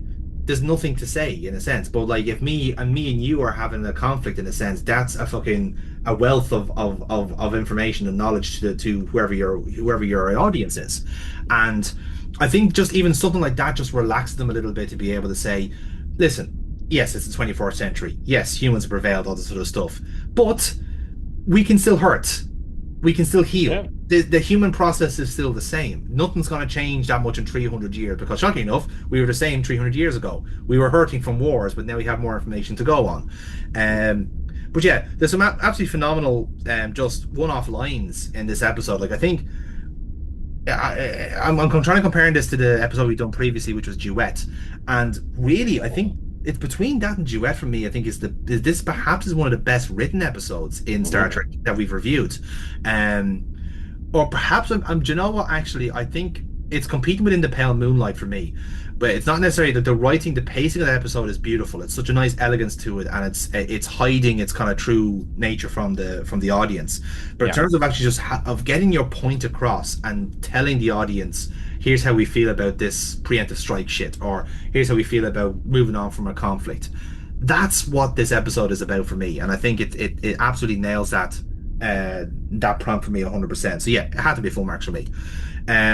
Next up then is acting, Jerry, and this, of course, is your wheelhouse. So, who caught your eye in this episode? A few at this point. Obviously the main one you would go for in terms of exceptionally good acting would be Patrick Stewart's Captain Picard. Absolutely phenomenal. Just the man just cannot lose. He's so good. Everything he touches, he might as well just call him Midas. Give him my name. Call him Midas, Captain Midas, because it's gold. Yeah. Everything touches the gold. Fantastic. Colin Meaney as well in this as well. To a lesser extent at the start of it when he's talking about corned beef and eggs for breakfast. We can blame the rice on that. Well, we can blame the rice. Yeah. Like this is the thing. What I find funny about it is that this episode that's so well written destroys Irish culture at the start. And I'm like, But so two Irish people, two Irish blokes sitting in Dublin reviewing an episode of Star Trek, and we're like, it's one of the best written episodes of Star Trek ever. Destroys Irish culture. Thank you very much. I'm like, good Jesus. It just destroys Irish foods. Like I'm Yeah. sure something prevails in the 24th century, but it just isn't our fucking diet. And maybe that's a good thing. I don't know. Exactly. A lot of meat is in our diet. You have, of course, you have Colomini in this, and again, this is the episode where the writers and producers said we should really use this guy more, and they did from this point onwards. They did use him a lot more in Next Generation, and then you were like, would you like actually? And I tell you what, rather than a part-time gig, do you want a full-time gig? Do you want to be in every fucking episode of Star Trek Deep Space Nine? Sure, fucking go on, Bigara, might as well. Yeah, and of course, off you go. So do I have to say any more? No, I really don't. Mark Alamo, again, he wasn't really in it that much, but this was the episode why he was brought back for Gul Dukat as well, because he is the quintessential Cardassian, and he just played the role so well. Even when he feels like he's getting his own way as well, the little smirk that he gets, and I'm like, it's so good, the little subtle things as well. So he's fantastic in this.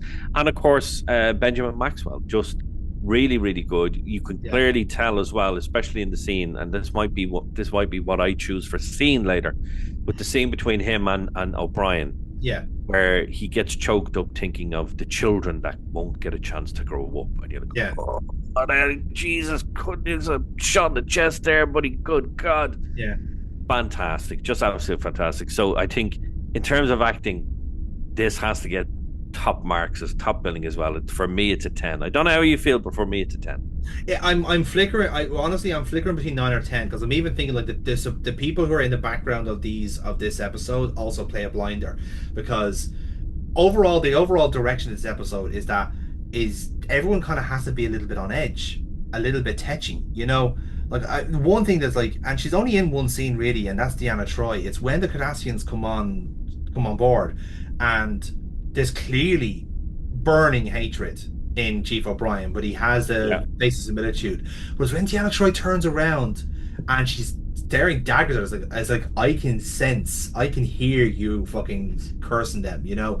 And it's like that is just phenomenal. Even something like that, everyone's just nailing their briefs, and it's only, you don't even see half the crew in this. There's no Crushers, no Geordie. They're not needed in this episode in a sense.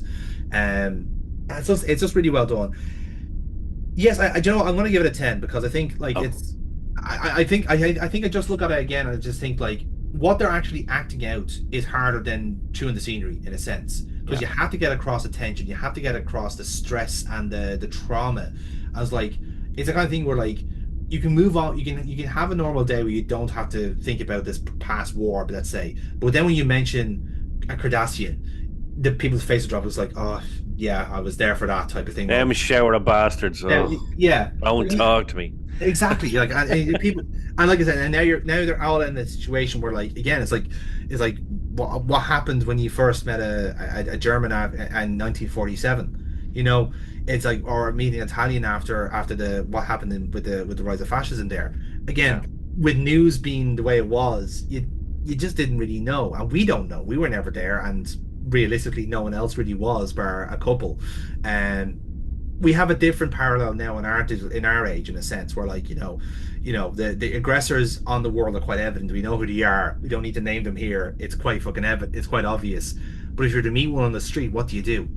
You know, kind of way, you'd be the same thing. You'd kind of square up a little bit, and like you want to start pointing and shouting at them, and that's what they want to do on the bridge against the Cardassian. They want to start pointing and shouting at, like, my fucking best friend died in your war and it's your fault type of thing. They want to say that, but they can't, and they know they can't. And again, fuck those with Picard. He was around for that war as well. Who knows how many people he lost in that as well. Exactly. You know. So, moving on into action. You know, I thought it was actually, for what the episode that it was, I thought it was a decent episode for action, to a certain degree. And weirdly, I feel like a hypocrite putting a positive in for a screenshot of a battle. When I don't think you're a hypocrite, and I'll tell you why. Because there are many different types of action. Yeah. And when you look at it, they weren't in visual range of it. As simple as that. It was a thing where they're looking at it in real time on a computer screen. Yeah. And like even now with conflicts now, a lot of the time people are being ordered to go into battle, and you don't see what they're actually doing. You're just ordering them in, and you're looking at a map and say, well, my troops are here, their troops are there, blah blah blah. So it is very much, but the suspense of, if we could have been watching that actually on screen, and the Phoenix actually firing on the ships, and you could have watched it, Yeah. and it would have been just as suspenseful as, is he actually going to do it? Is he going to fire on those ships? Is he going to blow them up? You're watching it in real time. Now, listen, is this an absolutely action-packed episode? No, it's not. We would have liked to have a little bit more. And as I'm saying, oh, watching the computer screen, and it's just a blip and a few other blips for the other ships, that was good. Would have liked to see actual conflict between them. We saw a little bit at the start when the Cardassians attacking the Enterprise, little bit at the start, but again, very much a stock image battle. The only thing we saw was we've seen that the image of the Enterprise floating along, and all they did was have the Cardassians float in front of them and a generic phaser beam that the special effects artists put in, and that was that. So some of it was basic, but I don't class the computer screen battle as basic. I find that is very relevant, and it just gives you as much suspense. Now, it's not going to be a high scoring one for me anyway. I'd probably go 7. I wouldn't go any higher than that. Just to me, it's like you do get the suspense, and then especially just straight after it, the reaction of Captain Picard and even a Worf. You can't give the codes. Send the bloody. He's only short to send the fucking codes. Will you send the fucking codes? Yeah, I'll deal with the consequences. It's that type of thing, and just really, really good. But again, you couldn't give it a 9 or a 10. You just couldn't, because there just wasn't enough. There was a little bit to start. You've got the computer screen battle, and then I suppose you got the kind of mini conflict in a sort of way between Chief O'Brien and the Cardassians, but that's about it. Yeah, like it's overall, it's one of those episodes that's more introspective than anything else. Because as I said, like there's a couple of people on the crew that are working through their shit in a sense, and especially from that respect, like you can't have a fight. A fight scene kind of defeats the purpose. They're trying to be they're trying to be better about it in a sense.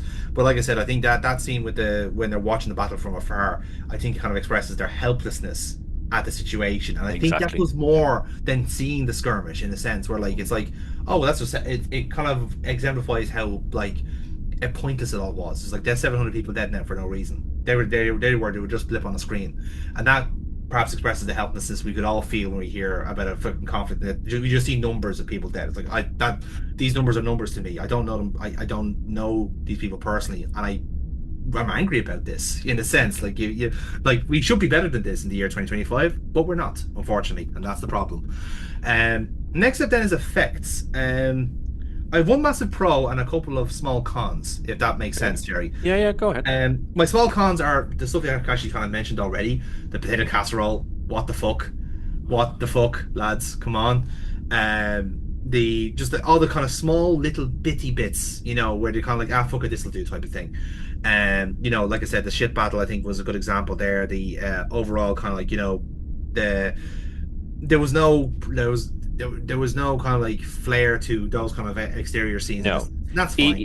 Even going as far as you look at the Phoenix side by side, the Enterprise was good. I like that. The Phoenix veering off from the Enterprise at warp was good, and then the Phoenix standing there with a very, very generic supply ship that we've seen 4 or 5 times before for other races in the Next Generation. You couldn't just even make a square version of that, like, or something. Put fins on it, like make it. Just come on, make it look better. Exactly. Or even make it the same color as a Cardassian ship. This was more of an orange color than the yellow one. It was very lazy. Yeah. For an episode as good as this, and for an episode as written as well as this, the special effects are like, we'll phone it in today. It'd be grand. It won't be an important episode. That's essentially what it was. Yeah. It was very, very phoned in. Very, very phoned in. But that being said, though, I think the proto, as if you like the proto Cardassians here, I think were absolutely phenomenal. Like as I said, like if they were making a concerted effort to make a new race that would be aggressors, they nailed the brief for the Cardassians because they look sinister, they look evil, they look like an old enemy. Because I'm even like, and it looks, by the way, like sometimes when you see the makeup and like when they come to HD, it shows itself a little bit. Like in season one, Klingons like Worf's like kind of head not quite being centered every now and then, or like the hair being a bit off, or fucking Varen Armstrong and he has his fucking food tutu going all over the place, and it doesn't look great sometimes. But my goodness, they was perfect in HD. And if anything, I think it's actually better because you see the amount of detail on the prosthetics for these Cardassians. And again, they obviously simplified for the season after and for Deep Space Nine because you have to if you're going to have them more often. Like there's a little bit of like work put into them. But if you were to tell me that these three Cardassians were were veterans of the Cardassian War and were still showing the wounds of that war on their face, I would fucking believe you because they looked burnt. They looked like it all had like like skin grafts and stuff like this, and the little mustache, the beard as well. That was very well done. I thought that Really was well that done. was very well done. So so we're looking at special effects artists working on the ships and stuff like that. Very much phoned in. Yeah. The special effects artists, physical artists, you'd give them on their own 10 out of 10, but unfortunately, we can't just judge on them.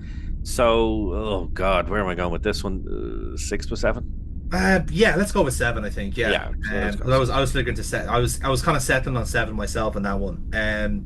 So next on then is the score, and Jerry, this is one of your categories. So take it away. What was this a barn burner of a soundtrack or?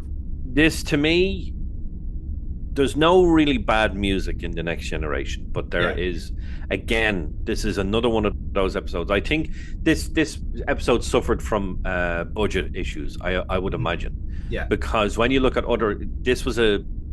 this was probably one of their highest budgets to date, obviously, when it comes to the show. We've got Strange New Worlds. Oh, not Strange New Worlds. Jeez, what am I talking about? Best of Both Worlds. Yeah. In this season, and various other kind of double episodes in this one as well. So there's location shots and stuff like that. Exactly. As well. So you've got higher budgets for higher episodes, and unfortunately for this one, this was very much a very generic Next Generation score episode. There was a couple of little things in it, but nothing major. Now, again, as I say, it's not bad. It wasn't bad. It wasn't a bad score, but it wasn't something along the lines of, even the likes of Redemption, Unification, Best of Both Worlds. It didn't come close, not even close to those. So just because it was still Next Generation music, I would give it a 5, but I don't think I'd go any higher than that. It was just very basic. Interesting, because I thought like the keys at the end with the minstrel boy, I think were kind of like what's stood above the rest there, but it was the only part of the whole episode where the music kind of changed. Everything else was very generic Next Generation music. You've got that little tones, as you say, at the end, and that was good. I tell you what, I'd give it an extra point for that, but I wouldn't go any higher. Okay, fair enough. And it's kind of interesting you say that because I thought, like, as I said, like I think sometimes the score like can betray the scene a little bit, but as I said, I think it nailed its brief. I think it's overall quite a quiet episode, and that's probably one thing that's either a point in its favor or not. I think certainly like the scenes where the score needs to be there, it is. It often is the bookend to the scene, like when Picard and O'Brien are having their chat in the transporter room, and then the music kicks in afterwards as a kind of the kind of pensive bit of the conversation.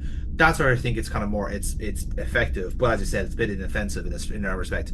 I think really you see the kind of the powerful bits when it's the scene with Maxwell and O'Brien, or at the end when Picard swazzes away from Gul Macet. Is like that's where the music is good.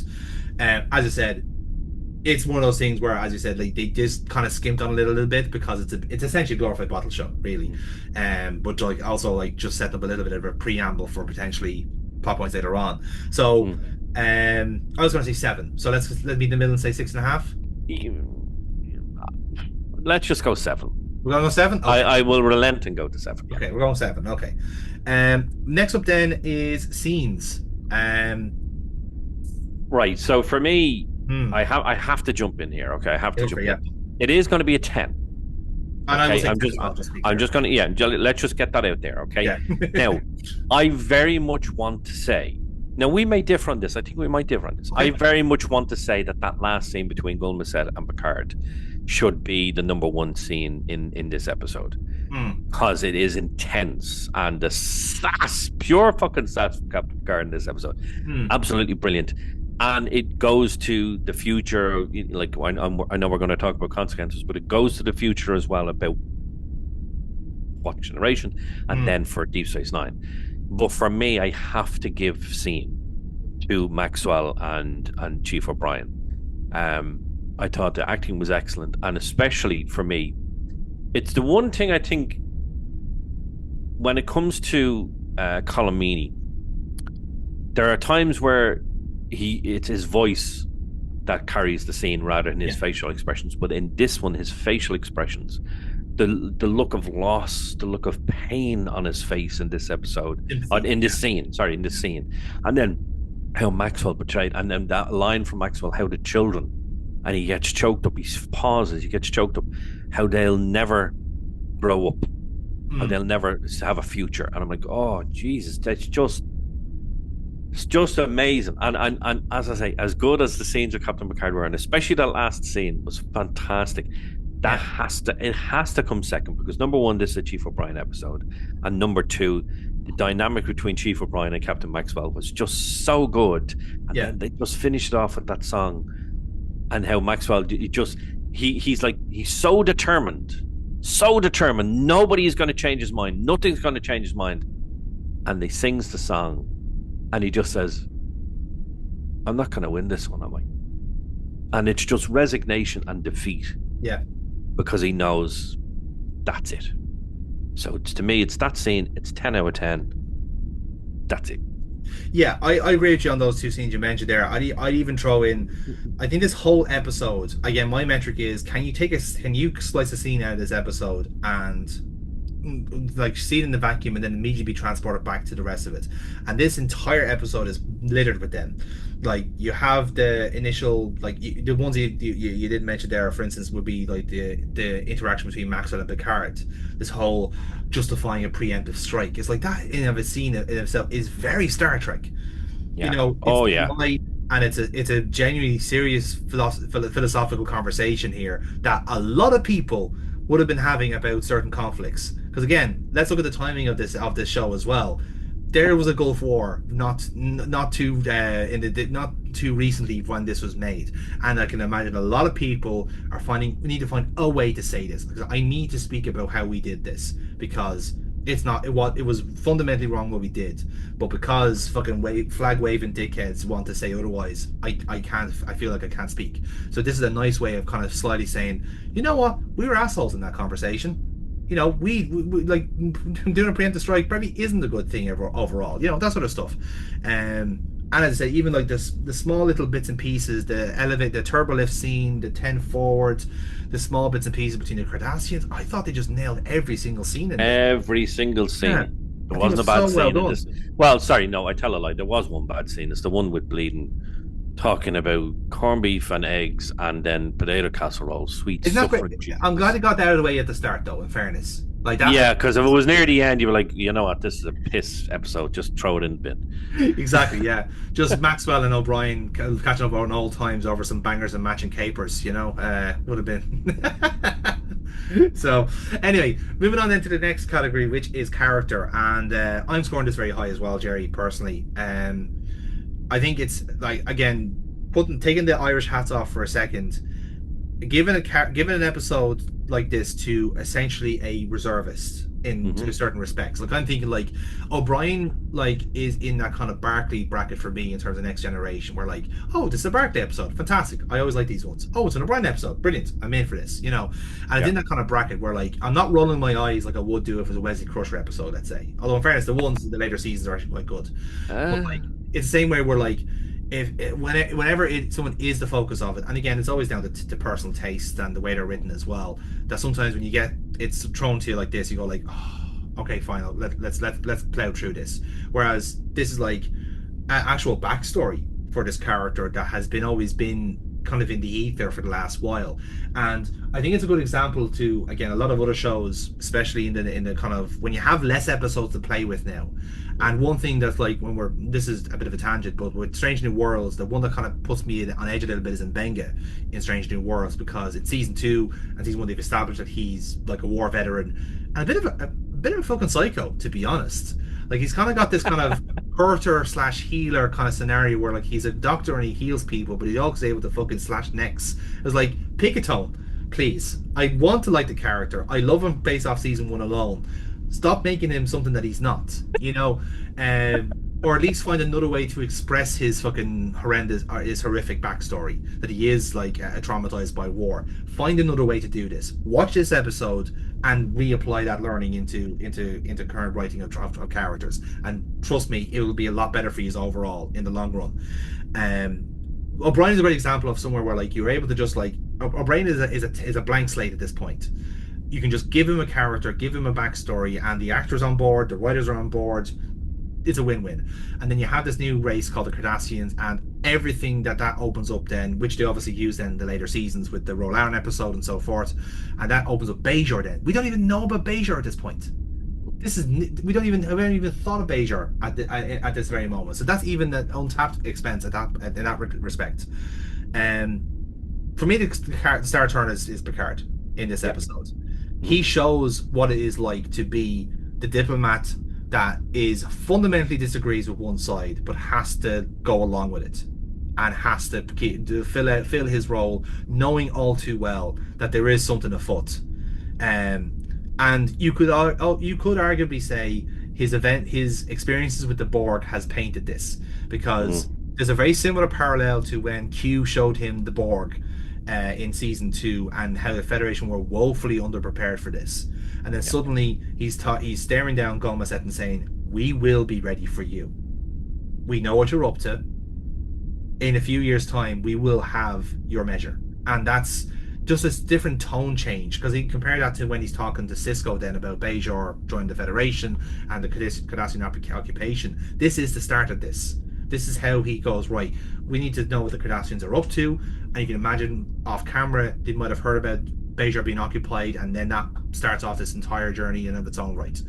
I'm pushing for 9 to 10, me personally, on this one. And I haven't even mentioned Benjamin Maxwell yet. It's a 10. Yeah. I'm sorry. I got confused there. I thought we'd already said it. No, it's a 10, absolutely. Characters in this, 100% Captain Picard. I know I gave scene to the other two, but the character has to be Captain Picard, because his range of emotion in this episode was just fantastic. To the concerned, obviously the concerned captain in the ready room, but the very darkened and gaunt look on his face, to let's try and find a solution, to let's get the Cardassians on board and welcome you, and you just attack my ship, or I'm going to be friendly with you, to, I suppose, almost like he was almost very reserved with Maxwell. He was kind of letting Maxwell dig his own grave, to be honest, because that's what he was doing. He was letting Maxwell do that. But then to that last episode, that it starts off with, yes, well, it's all done now, but you know what? We know what you're up to, and we'll be watching. And then just turning his back and like, oh, sweet mother of Jesus, just hook this shit to my veins. Yeah. It's a 10 out of 10. Yeah, that's absolutely. It. 10 out of 10. That's just it. Great characters in this episode, from the Cardassians to Mark Alamo, to Chief O'Brien, to Maxwell, and then Picard. It's a 10 out of 10. Even if we were missing one or two of those, it'd still be 10 out of 10, because they were that good. They were simple as that. Yeah, absolutely. And then our final category is consequences. Now we have a few. It's a 10 out of 10, right? Yeah. And I'm just going to outline this really quickly. Okay, 10 out of 10. Without this episode, you don't get the Cardassians. Without this episode, you don't get the conflict with the Cardassians later on. Yeah. So you don't get a fantastic episode like, what's the double header with the Cardassians? What's it called? Where Picard is captured. Chain of Command. Chain of Command. You don't get that. You don't get the Bajorans. without the Cardassians. You don't get the conflict without the Bajorans and the Cardassians. You don't get the best Star Trek show out there, Deep Space Nine, without this episode. Because this episode had so many elements that were brought to the very first episode of Deep Space Nine. You've got the Cardassians and their look of and their ships. You've got Chief O'Brien.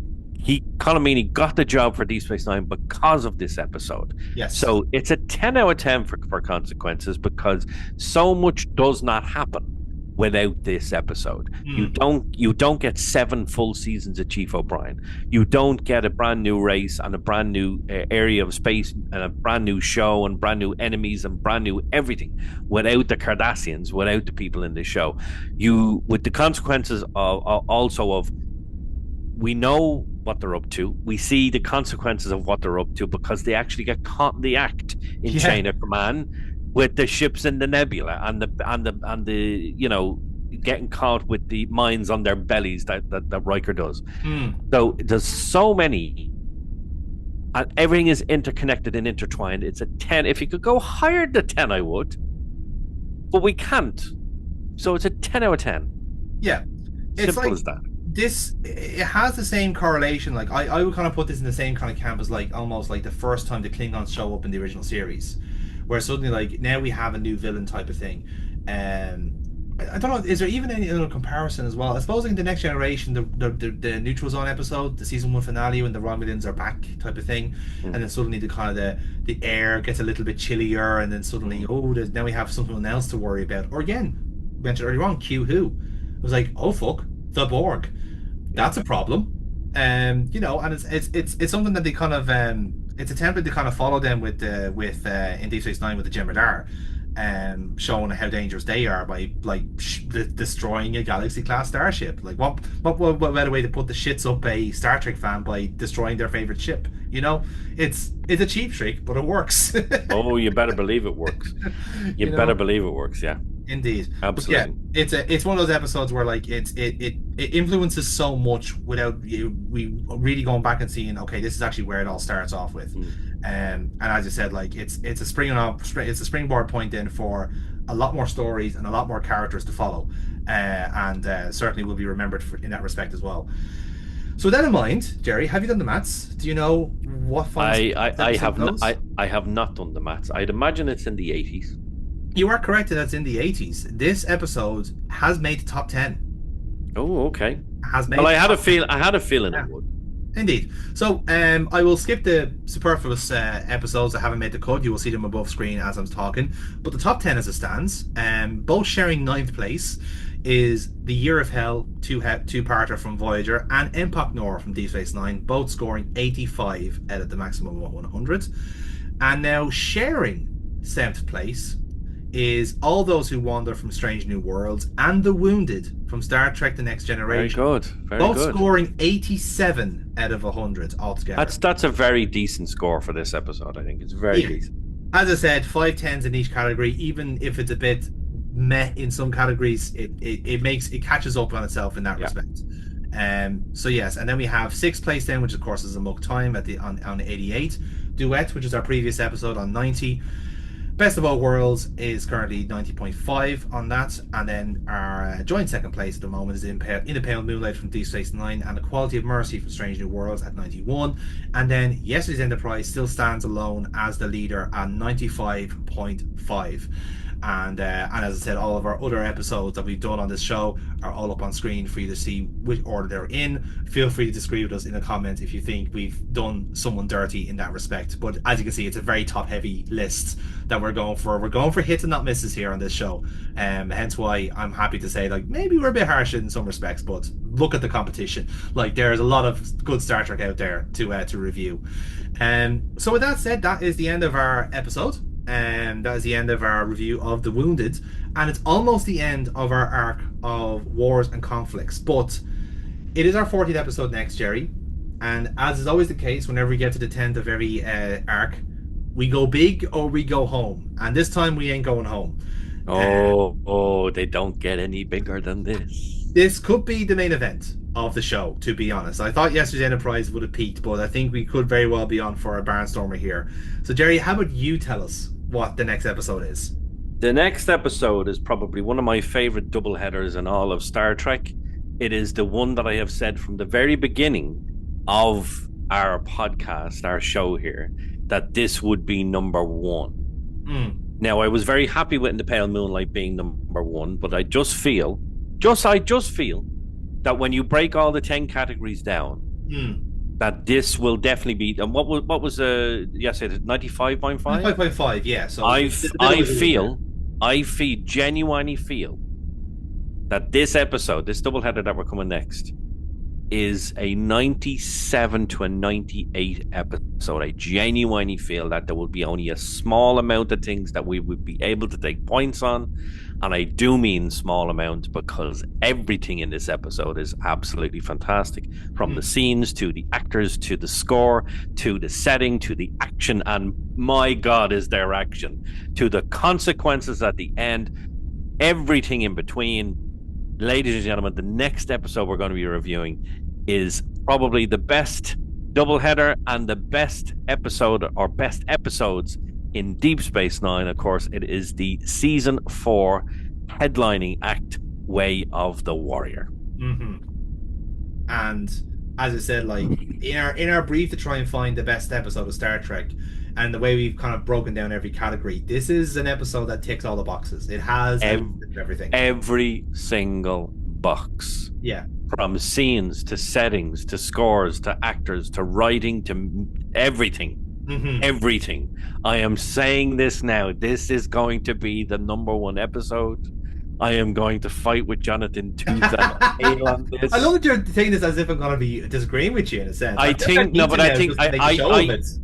feel there may be one or two categories where you're not going to go with 10. Whereas I'm saying it now, I don't think I'm scoring anything in this episode less than a 10, and I genuinely mean that. I genuinely mean that. Does it deserve 100? I think so. Is it going to get 100? Probably not. But I just feel in my heart it is going to beat 95.5 by at least 2 points. Okay. Definitely. All right then. Well then, when we get to our next episode, we will see if the prophecy holds out. Does the Jerry end up getting what he wants in the end? We shall wait and see on that front. I suppose it's better than the Cisco just disappearing forever and ever, and then suddenly being a plot point in Starfleet Academy. I suppose that's a start. Oh, let's not get into that. Let's not get into that. No, exactly. Once again, somebody keeps doing Star Trek on us. But that is the end of our episode for the time being, anyway. And hopefully you guys have enjoyed this episode as we have, making it and putting it all together. And hopefully you agree with our score of 87 for the Wounded. If we've undershot it or overshot it, let us know in the comments. We'd love to hear from you. And Jerry, hopefully by the time that this comes out, we are a week away from Dublin Comic Con, and you, sir, have a very fun date planned with a certain consonant, if I am not mistaken. You are correct, because it will be only a few. If this comes out when we think it's going to come out, we'll be only a few short days away from Dublin Comic Con Summer Edition, August 8th and 9th in Convention Centre Dublin. It's absolutely action packed. The guest list is stuffed to the rafters with what you could want.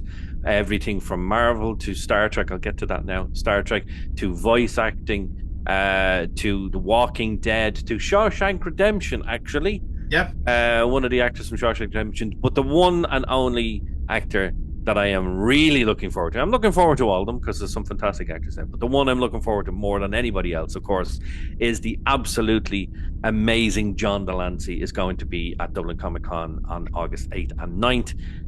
Of course, he plays Q, and now Q, that is in more Star Trek shows than any other character. Now, he already was, but now he's gone even further. That's all I'll say. I don't want to be spoiling anything in case somebody hasn't seen anything, but he has now been, he's not in more episodes than anybody, but he's been in more shows than anybody. His character has been, anyway. You think that record off Riker, if I'm not mistaken, hasn't he? I think Riker had that record beforehand, or was it Worf? Riker. I think it was Riker. Was it Riker? Yeah. I know Jeffrey Combs has the record for voice overall, but and then you've got him and the other guy who's played the most of the characters. Yeah. Vaughn Armstrong, Armstrong. Vaughn yeah. Armstrong. So John Delancey is going to be over here. I'm going to have a little chat with him. I'm going to try and not talk too much Star Trek to him. I'm going to talk to him about his career and his interest in what he's doing nowadays, and has he got anything that he could, any little things he could tell us about for the future. Hope, maybe a legacy show or something. You never know. You might get something out of them. So I'd leave a lot of the Star Trek questions to the audience that are going to be there. But I really, really can't wait. It's going to be fantastic there. If you're going, if any of our listeners or viewers are going, please, if you see me, come and say hello. I don't bite unless you ask. And pay for it, should be clarified as well. Yeah. Costs money for that. But yes, we will have. Just so you know, if people are going, John Delancey's panel will be on Saturday at 12 o'clock. Unfortunately, our Jonathan will be I missed missing it, that, unfortunately, but he will the next day. Yeah. he will get to meet John Delancey the next day, so that's not too bad. So if you're going, John Delancey's talk is on Saturday at 12 p.m. He will be there both days. He will be taking pictures and autographs at his table, and then the photo booth, he's in it twice a day on both days as well. If you're going for the cosplay competition, I can exclusively reveal it's going to be at 3 p.m. on Sunday. We have 4 categories. It's going to be under 16s, over 16s, groups, and then mywaste.ie, most sustainable cosplay category is back as well. So we have 4 categories. We're going to have some new judges. I have a new co-host. There's a lot going on at Dublin Comic Con. So if you're there, hopefully I'll see you there. Come over and say hello. Indeed. And the worst thing about it is that's not even their year done either. Like, there's even more. No, there's more. There's more going on this year. We have in October, I think it's October 3rd and 4th. I'll have to confirm that. October 3rd and 4th, we're going to be in Cork for Cork Comic Con. That's going to be fantastic. And then in November, we have Horror Con. That's going to be in the National Show Centre in Swords. That one, I've equal parts looking forward to and hating it, because we have the actor who plays Art the Clown going to be there. But not only is he going to be there, he's bringing his special effects artist with him, who's going to be a guest in his own right, but he is going to get the actor into Art the Clown's costume for exclusive photo shoots. And I don't do well with clowns, so that's going to be very interesting. So when it comes to interviews, I may have to skip that one. It's a good thing you share between 2 or 3 people. Between my, so the panels are always shared out between myself and Olivia Fahey of Geek Ireland fame. So yes, it'll be interesting. But this week's Comic-Con, we are going to have 9 panels in total, so it's a very, very busy weekend. We have that many actors we've got voiceover actors from Hitman, we've got Marvel characters, we've got, as I say, Shawshank, Star Trek. We have, I said Power Rangers, did I? You said Power Rangers? You did, yeah. Power Rangers. Yellow Rangers, yeah. As you know, there's a lot going on. Yes. There's a lot of people to talk to, so I can't wait. Yes, Jerry will be going to hibernation for the week as we've uploaded this, so he'll be bright-eyed and bushy-tailed as Saturday comes around, I'm sure. Because clearly, like, you don't have a weekend beforehand where, like, you're definitely going to be pulling all-nighters or anything like that. You don't have anything like that. No, I don't do anything like that. I wouldn't be staying up until 5 a.m. to be on the door for a wrestling event. No, I wouldn't do that. But unfortunately, he doesn't pay money to get sponsored on this show, so it's just gonna have to wait there. So anyway. No, he doesn't. So you can figure it out on your own time. But until then, guys, thank you very much for joining the show. And please do check out Dublin Comic Con if you can, and if you can check out the man himself, please do. I'm sure he was a barrel of laughs in every respect of the name.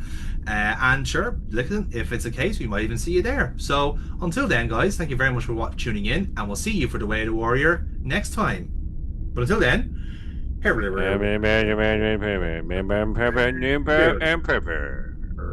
corned beef for breakfast.